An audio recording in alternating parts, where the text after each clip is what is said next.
Hello students, welcome to Avni classes. आज की इस वीडियो में हम डिस्कस करेंगे law of equi marginal utility के बारे में। तो वीडियो को स्टार्ट करने से पहले मैं आपको एक बात बता दूं कि इस चैनल पर आपको यूजीसी नेट कॉमर्स का कंप्लीट सिलेबस बिल्कुल फ्री ऑफ कॉस्ट करवाया जाएगा, जिसके लिए आपको कुछ भी पे करने की ज़रूरत नहीं है। ये स्पेशली उन स्टूडेंट्स के लिए है जो किसी भी रीज़न की वजह से कोचिंग नहीं ले पा रहे हैं, तो वो इस चैनल पर अपना यूजीसी नेट कॉमर्स का कंप्लीट सिलेबस बिल्कुल फ्री ऑफ कॉस्ट कर सकते हैं। तो चलिए अब हम वीडियो को स्टार्ट करते हैं। तो देखिए, हम स्टडी करेंगे law of equi marginal utility. जो law of equi marginal utility है, इसके अलग अलग नेम्स हैं जो कि बहुत से इकोनॉमिस्ट्स ने दिए हैं। सबसे पहले तो हम इस लॉ को सेकंड लॉ ऑफ गॉसन बोलते हैं, ठीक है। फिर उसके बाद जो हमारे प्रोफेसर हिब्डन है, उन्होंने इसको नाम दिया था लॉ ऑफ रैशनल कंज्यूमर। लेफ्टविच ने नाम दिया था लॉ ऑफ मैक्सिमम सेटिस्फेक्शन। और जो लॉर्ड रॉबिन्स हैं, उन्होंने law of equi marginal utility को नाम दिया था लॉ ऑफ इकोनॉमिक्स। और जो ये नाम है law of equi marginal utility, ये नाम दिया गया था मार्शल के द्वारा, ठीक है। अब हम इसकी एक डेफिनेशन देखते हैं। ये कहता है, according to law of equi marginal utility, other things being constant, जो दूसरी चीजें हैं उनको हम क्या रखेंगे, कांस्टेंट रखेंगे, उनमें कोई चेंज नहीं होगा। वो कौन कौन सी होती हैं? हमारी टेस्ट, प्रेफरेंस, फैशन, प्राइस और marginal utility of money etcetera, उन सबको हमें क्या रखना है, कांस्टेंट रखना है, उसमें कोई चेंज नहीं होगा। फिर ये कहता है, a consumer maximising his utility, कि जो एक कंज्यूमर है वो क्या करेगा, अपनी यूटिलिटी को मैक्सिमाइज करेगा। Will spend his income among different goods, जो कंज्यूमर है वो अपनी इनकम को अलग अलग गुड्स में क्या करेगा, खर्च करेगा, और वहां से अपनी वो यूटिलिटी को मैक्सिमाइज करेगा इस तरीके से, in such a manner that utility derived from last unit of money, कि जो उसकी इनकम का लास्ट यूनिट है वो हर एक गुड्स में जब वो लगा रहा है तो उनसे मिलने वाली जो यूटिलिटी है उसकी क्या रहेगी, इक्वल रहेगी। अब जैसे कि मान लीजिए मेरे पास दो गुड्स हैं, एक है ए और एक है बी। तो सबसे पहले तो जो मेरी इनकम है वो मैं अमंग डिफरेंट गुड्स इस पे भी लगाऊंगी और इस पे भी लगाऊंगी।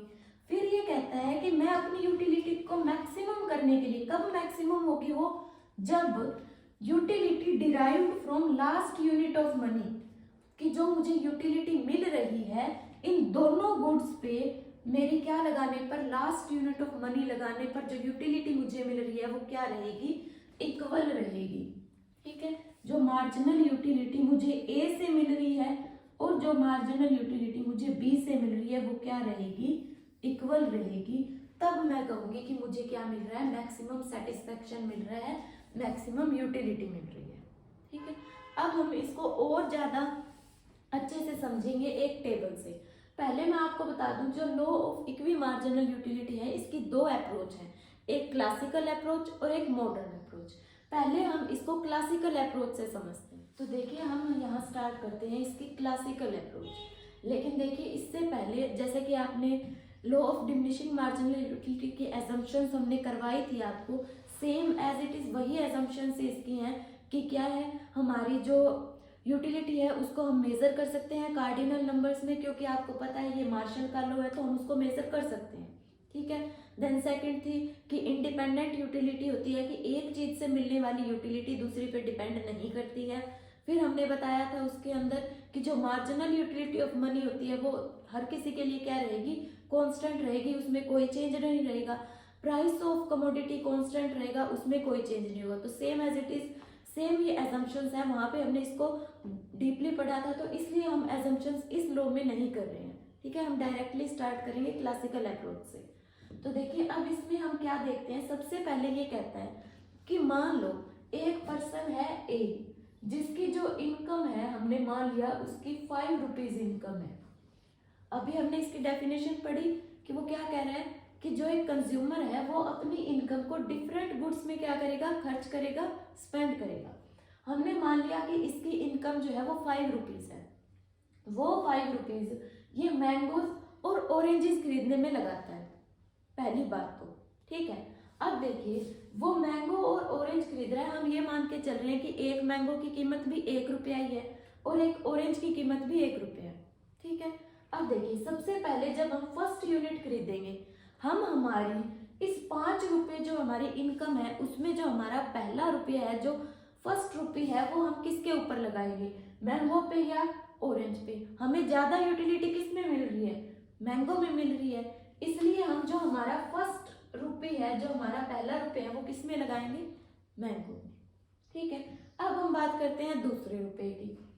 तो मैंगो से हमारी दूसरे रुपये में कितनी यूटिलिटी मिलेगी, हमें 10। और यहाँ पे ऑरेंज की बात करें तो इसमें भी कितने मिलेगी, 10। तो हम क्या करेंगे, हमारा जो दूसरा रुपया है वो मैंगो पे भी लगाएंगे, और तीसरा जो हमारा रुपया है वो हमने कहाँ लगा दिया, ऑरेंज में। अब हम चलते हैं आगे, हम बात करते हैं अब फोर्थ पॉइंट की। जो हमारा फोर्थ रुपया है वो हम किस पे लगाएंगे, एक मैंगो पे, क्योंकि इससे हमें कितनी यूटिलिटी मिल रही है, 8। सेम एज इट इज एक किस पे लगाएंगे, ऑरेंज पे, क्योंकि इससे भी हमें कितनी यूटिलिटी मिल रही है, 8 की।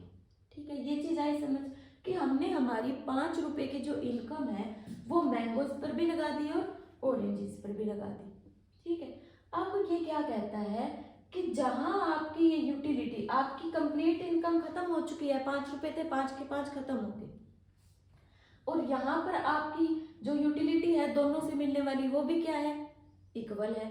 तो वही चीज हमने डेफिनेशन में पढ़ी थी कि जब आप अपनी इनकम का last unit of money spend करते हो तो आपको हर एक गुड्स से मिलने वाली यूटिलिटी क्या होगी, इक्वल होगी। तो लास्ट यूनिट ऑफ मनी हमने स्पेंड किया और इन दोनों से मिलने वाली जो यूटिलिटी है वो भी क्या है, हमारी इक्वल है। ठीक है, वही चीज हमने डायग्राम पे दिखाई है। ये है हमारा मार्जिनल यूटिलिटी ऑफ मैंगोज और ये है ऑरेंजेस। ठीक है, तो देखिए ये दोनों हमारा 8 पे इक्वल है। हमने हमारी लास्ट यूनिट ऑफ मनी जो है वो यहाँ पे स्पेंड की थी। तो जो हमारी ये लाइन बनती है इसको हम क्या बोलते हैं, इक्वी मार्जिनल लाइन। ठीक है, पहली बात आपको आई है समझ। अब हम देखते हैं कि इससे हमें टोटल यूटिलिटी कितनी मिल रही है। देखिए 12, 10 और 8 मैंगोज से हमें टोटल कितनी यूटिलिटी मिली, 12, 10, 22 और 8, 30। ठीक, ऑरेंजेस से हमें टोटल कितनी यूटिलिटी मिली, 18। जब हमने इनका टोटल किया तो हमें दोनों गुड्स से जो टोटल यूटिलिटी मिल रही है वो है 48। अभी हमने क्या किया कि हम हमारे 3 रुपए तो किस पे लगा रहे हैं, मैंगो पे लगा रहे हैं। हम हमारे 2 रुपए किस पे लगा रहे हैं, ऑरेंज पे लगा रहे हैं, तब जाके हमें ये 48 यूटिलिटी मिल रही है। 48 यूटिलिटी पे क्या है, हमारा मैक्सिमम सेटिस्फेक्शन है। ठीक है, इस लॉ के अकॉर्डिंग। अब ये क्या कहता है कि अगर आप अपनी इस इनकम के रेशियो में कोई चेंज करते हो तो आपको जो यूटिलिटी मिलेगी वो 48 से क्या मिलेगी, कम मिलेगी। कैसे, देखिए अगर मान लीजिए मैं अपनी इनकम का 4 रुपए तो हमने मैंगोज पे लगा दिए और 1 रुपया ऑरेंज पे लगाया। अब हम देखते हैं हमें कितनी यूटिलिटी मिलती है। तो 12, 10, 22, 8, 30 और 6, 36 और 1 इस पे लगाया, इससे कितनी यूटिलिटी मिल रही है, 10। तो अब मुझे टोटल कितनी यूटिलिटी मिली, 46, जो कि इस 48 से क्या है, कम है। तो यही चीज ये कह रहा है, अगर आप अपनी इनकम में अगर आप अपने इस रेशियो में कोई चेंज कर रहे हैं तो आपको अपने मैक्सिमम सेटिस्फेक्शन से कम यूटिलिटी मिलेगी। ठीक है, वही अगर हम एग्जांपल लें कि मान लो मैंने अपने 3 रुपए इस पे लगाए हैं और 2 रुपए इस पे लगाए। ठीक है, अब यहाँ पे देखिए 2 रुपए इस पे लगाए तो कितने मिले हमें, 12 और 10, 22। और यहाँ पे 3 लगाए हैं तो 10 और 8, 18 और 6, 24। तो यहाँ पे मुझे कितनी यूटिलिटी मिली, 46 की, लेकिन मैक्सिमम कितनी है, 48। तो ये चीज आगे आपको क्लियर होगी कि ये क्या कहता है, आपकी जो लास्ट यूनिट ऑफ मनी होती है वो आप हर एक गुड्स में इस तरीके से स्पेंड करते हो कि आपकी हर एक यूनिट से मिलने वाली जो यूटिलिटी होगी वो क्या रहेगी, इक्वल रहेगी। ठीक है, जहां इक्वल होगी वही हमारा क्या होगा, मैक्सिमम सेटिस्फेक्शन होगा। ठीक है, ये थी हमारी इसकी क्लासिकल अप्रोच। अब हम देखते हैं इसकी मॉडर्न अप्रोच। तो चलिए स्टार्ट करते हैं। अब हम स्टार्ट करते हैं इसकी मॉडर्न अप्रोच, जिसको हम लॉ ऑफ प्रोपोर्शनैलिटी भी बोलते हैं। ये कहता है इस अप्रोच के according consumer gets maximum satisfaction when ratio of marginal utilities derived from different goods and their price is equal। ये क्या कहता है, जो proportion क्या होगा, जो रेशियो होगा क्या होगा, इक्वल होगा किसका, marginal utility derived from different goods and there price is equal. मान लीजिए ए गुड है, उसकी मार्जिनल यूटिलिटी और प्राइस का रेशियो, और बी गुड है, उसकी मार्जिनल यूटिलिटी और प्राइस का रेशियो क्या होगा, आपस में इक्वल होगा। ये जरूरी नहीं है दो कमोडिटीज हो, इसमें बहुत सी कमोडिटीज हो सकती हैं। सब का क्या होगा, जब जो रेशियो होगा मार्जिनल यूटिलिटी और उनके प्राइस का रेशियो क्या रहेगा, इक्वल रहेगा, वहां पे क्या होगा, कंज्यूमर का मैक्सिमम सेटिस्फेक्शन होगा। ठीक है, अब यहाँ पे हम एक एग्जांपल लेते हैं जो अभी हमने पीछे देखा था, सेम वही एग्जांपल लेते हैं। मान लीजिए मैंगो है, जो हमारा फर्स्ट यूनिट हमने कंज्यूम की, उससे हमें कितनी यूटिलिटी मिल रही थी, उससे हमें 12 यूटिलिटी मिल रही थी। ठीक है, हमने मान लिया एक मैंगो का जो प्राइस है वो कितना है, 3 रुपये है। ठीक है, और एक मैंगो से हमें कितनी यूटिलिटी मिल रही है, 12। सेम एज इट इज हम लेते हैं एग्जांपल बनाना का। मान लीजिए एक बनाना का जो प्राइस है वो है 2 रुपीज, और एक बनाना से हमें जो यूटिलिटी मिल रही है वो है 8। ठीक है, अब हम इनका रेशियो निकालते हैं। तो marginal utility of A commodity और प्राइस, हमने मैंगो लिया, यूटिलिटी कितनी मिल रही है इससे, 12 की, तो 12 बाय में इसका प्राइस कितना है, 3। Same as it is banana की बात करें तो एक यूनिट से कितनी यूटिलिटी मिल रही है हमें, 8 की, और उसका प्राइस कितना है, 2 रुपये। जब हम इनका रेशियो निकालेंगे तो इसकी भी वैल्यू कितनी आती है, 4, और इसकी भी कितनी वैल्यू आती है, 4। तो इस लेवल पे क्या होगा, हमारा मैक्सिमम सेटिस्फेक्शन होता है जब marginal utility of different goods और उनके प्राइस का रेशियो क्या रहेगा, आपस में इक्वल रहेगा। उस टाइम पे कंज्यूमर की कौन सी स्टेज होती है, मैक्सिमम सेटिस्फेक्शन की। ये थी इसकी मॉडर्न अप्रोच। अब देखते हैं इसके क्रिटिसिज्म। सबसे पहले ये कहता है cardinal measurement of utility is not possible. Cardinal measurement हमें पता है क्या होता है कि जब हम अपनी यूटिलिटी को नंबर्स में मेजर करते हैं वो कार्डिनल मेजरमेंट कहलाता है। तो ये कहता है कि वो पॉसिबल नहीं होता। ठीक है, क्योंकि हमें किसी भी चीज को कंज्यूम करने से कितना सेटिस्फेक्शन मिल रहा है वो नंबर्स में बताना पॉसिबल नहीं है। तो ये इसकी असम्पशन क्या है, यहाँ पे गलत है।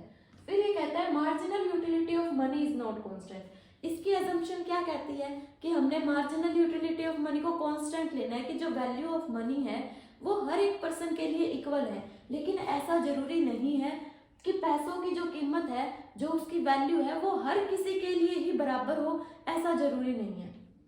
फिर है consumers are not fully rational. इसकी असम्पशन कहती है कि जो कंज्यूमर्स हैं वो फुली रैशनल हैं, वो बहुत समझदार हैं, उन्हें पता है कि अपनी इनकम को किस तरीके से स्पेंड करना है ताकि वो मैक्सिमम सेटिस्फेक्शन गेन कर सकें। लेकिन ये कहता है, ये क्रिटिसिज्म कहता है कि वो फुली रैशनल नहीं होते। हर कंज्यूमर इतना समझदार नहीं होता, या कुछ आलसी लोग होते हैं जिन्हें पता नहीं होता कि वो अपनी इनकम को किस तरीके से यूज करें ताकि उन्हें मैक्सिमम सेटिस्फेक्शन मिले, मैक्सिमम यूटिलिटी मिले।